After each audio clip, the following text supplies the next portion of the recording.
how to be a firm and confident leader in your home. Stay tuned.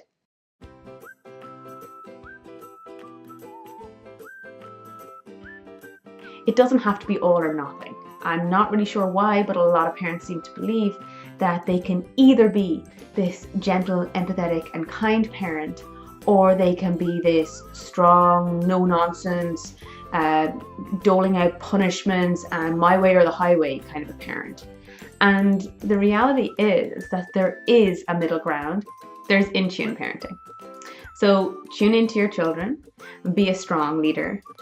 Be very, very clear on your expectations and the boundaries. Don't hesitate about setting firm limits. You can approach parenting with a high level of warmth, a high level of love, a high level of gentleness and understanding, a high level of empathy, and also high expectations, firm boundaries. So there are three major components. The first is clarity, then consistency, and then consequences or problem solving. So the first, clarity.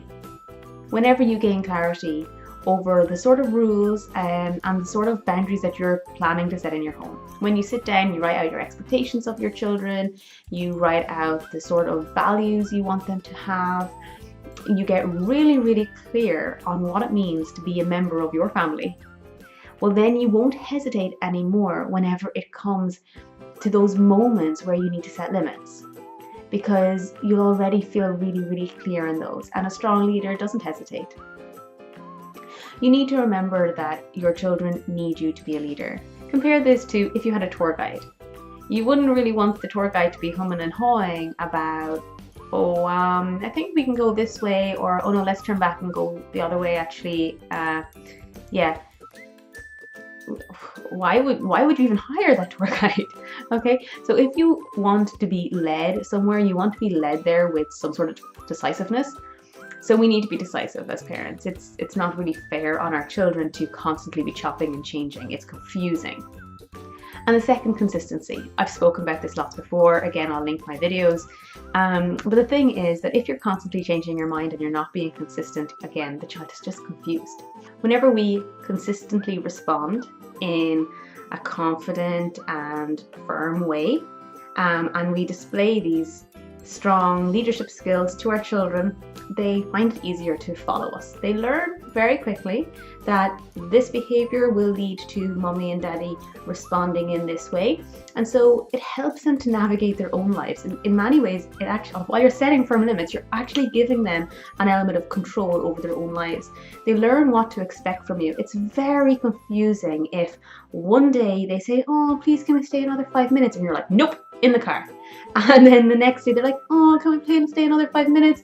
And you're like, oh, you're having fun, and it may just so happen that you're also enjoying whatever it is that you're doing, and so you're like, okay, maybe 5 more minutes. Well, then the third day comes along and they don't know what to expect. Will she say okay like she did yesterday, or will it be no and we're in big trouble like the day before? And it's confusing. So this is part of clarity. Get clear on how it is you want to respond, and then consistently do so. Consistently responding in a certain way to each behavior, it's good leadership. It gives your children something that they can rely on and they can trust, and they know what to expect from you as much as you know what to expect from them. And number 3 is consequences or problem solving. I have consequences or problem solving because depending on the situation, it could be something different. It may not always be a consequence that happens as a result of your child's behavior. So a natural consequence is occurring if your child is refusing to eat dinner and then they end up going to bed hungry because they didn't eat their dinner and mommy's not making anything more until breakfast the next morning. Unfortunately, these kind of natural consequences don't always occur along with behavior that you're not happy about. An example would be if a child is not happy about sharing with their friends and then they decide to just lie down in the middle of the floor and have a big tantrum. And you want to set some sort of a limit there, okay, that, well, we can't just have this huge tantrum at our friend's house. And the consequence will be that you lift them up and you go home because they're not able to handle the moment, but it's not really a natural consequence. You see, that's a parent enforced consequence, and that's why I said problem solving. There are times, this is the issue I suppose with natural consequences, there are times when as a parent you're going to have to step in and you're going to have to set the limit yourself. But whenever you remove your child from the situation because they can't handle it right now, that's not the same as punishing them, okay? It's not a natural consequence, true, but you're also not punishing them. With empathy, you're just solving this problem. The problem is your child does not know how to share, and the situation is overwhelming for them and they don't know how to handle it. So you handle it for them. You lift them up and you walk away.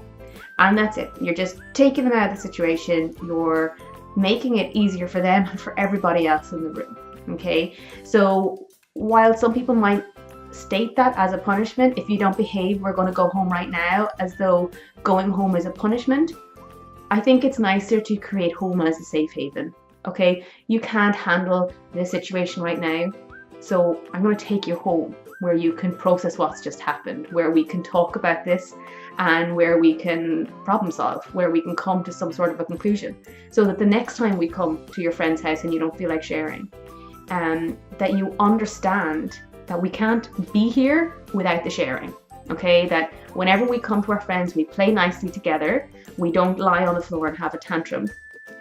If we do, we're going to be saved from this situation, yes, we're going to be taken away, and that's a good thing. And then you might find a child who is still tantruming anyway because they know they have the security of that, you know, they're just processing their feelings. I like to say, look, it's okay to cry, it's okay to feel angry. We can't put limits on our children's emotions. That's not really, you know, we're not here to be all powerful and to be in control, and that's not good leadership either. That's just tyranny. I mean, we don't have a right to put a limit on our children's emotions. So if they are screaming and shouting and crying, well, you can bring them to somewhere where that's more appropriate, that behavior is appropriate. I mean, that if you're in a restaurant and they scream and shout and cry, well, crying and expressing yourself is okay. It's not okay in that environment, and so you're problem solving by removing them. The in-tune parent is a strong leader, and these are the three components of that leadership, according to in-tune parenting and according to me, Helen Schwerst. So just to recap on what they are again. So the first one is clarity. You become really clear on what your expectations are of your child. What kind of boundaries are there, what sort of limits you're going to set, and why. You think about values for your entire family, where you're actually trying to lead them to, so that you can lead them there. And of course, this includes being there yourself. The second one is consistency, being really consistent.